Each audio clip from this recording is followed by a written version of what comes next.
छोड़ दूंगी, लेकिन तेरे मर जाने के बाद।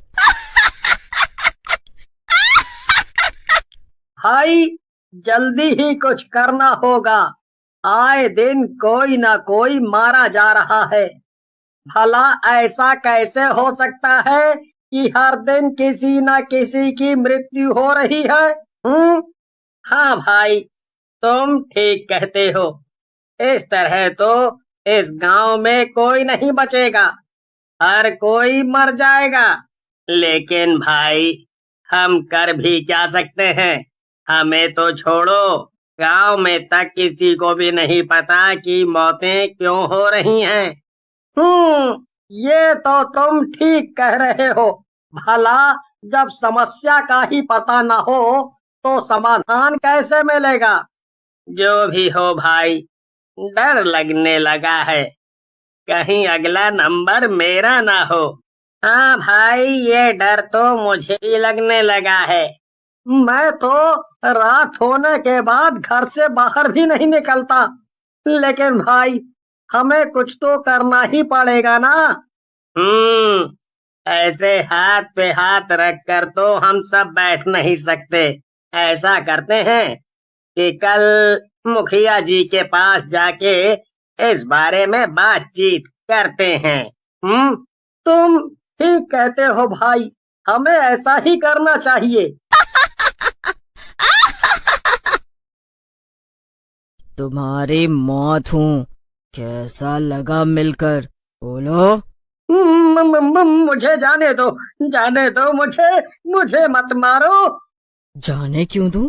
आज तुम मरोगे और धीरे धीरे सारे गांव वाले भी मरेंगे।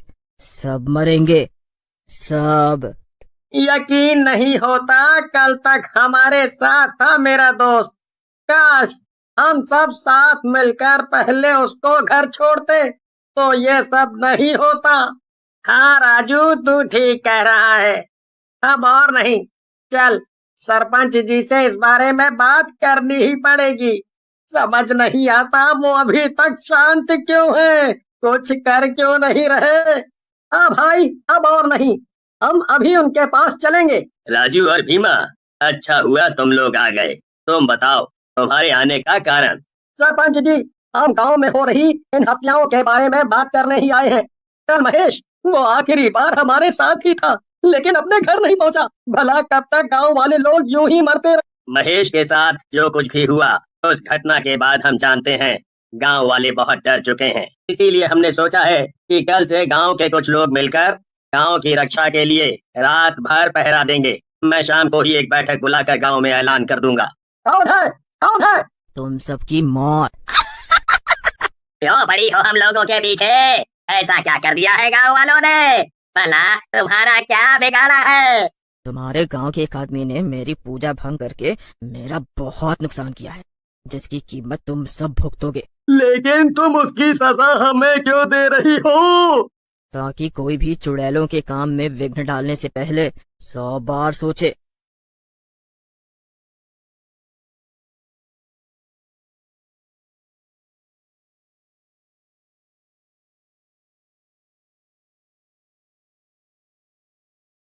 बहुत शौक है ना भागने का?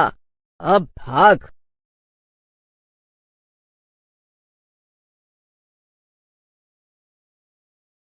ये काम पक्का किसी चुड़ैल का है, तभी तो इस तरह लोगों को मार रही है। मैं एक बाबा को जानती हूँ, वो जरूर इस चुड़ैल का साया हमारे गांव से निकाल फेंकेंगे। सरपंच जी, इनसे मिलिए, ये वही बाबा हैं जिनके। कहाँ चले आ रहे हो बे? नल की तरफ पीछे हटो बे, भिखारी कहीं के। हट। अरे बेटा, पानी ही पीना चाहते हैं, हम कौन सा तुमसे कुछ मांग रहे हैं। अबे हटो, ज्यादा जुबान न चलाना, नहीं तो देंगे एक कंटाप। साला नल को गंदा करोगे का? पीने दो बेटा, बहुत प्यासे हैं, कहीं बिन पानी हमारी जान ही न निकल जाए। अबे मरना चाहते हो तो मर जाओ बे, हमें काहे मारना चाहते हो? चलो चुपचाप खिसक लो यहाँ से, पानी गंदा करोगे बे, भिखारी कहीं के। याद रखना सब, हमें भगाने वालों, तुम सब एक दिन इसी नल का पानी पीकर मरोगे। अजी उठिए तो, ना जाने कौन नल पर घुसिया रहा है, तनिक देखिए तो सही। ठीक है, हम अभी देखते हैं कौन है जो 12 बजे नल पे अपनी खोपड़िया पटक रहा है। तुम सो जाओ बे। कौन हो? हमें छोड़ दो, हमने तुम्हारा का बिगाड़ा है बे?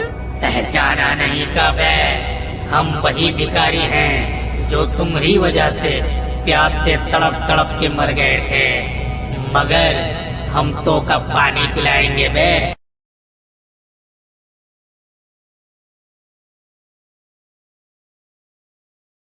हे भगवान, ये क्या हो गया, हम तो लुट गए रे। अबे कौन है बे? रात के 12 बजे नल का घंटा बजा रहा है, तेरी प्यास हम बुझाते हैं बे। और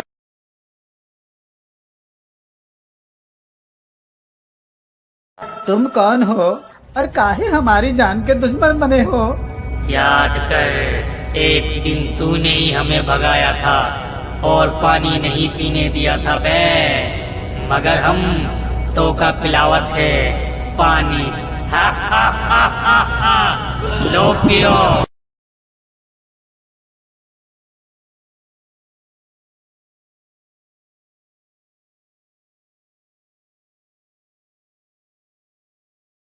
दीदी, वो तो एक एक करके हम सबको मार डालेगा। नहीं बेटा, तुम घबराओ मत, हम तुमको एक बाबा के पास लेकर चलते हैं, वो बाबा हमारी जरूर कुछ मदद करेंगे।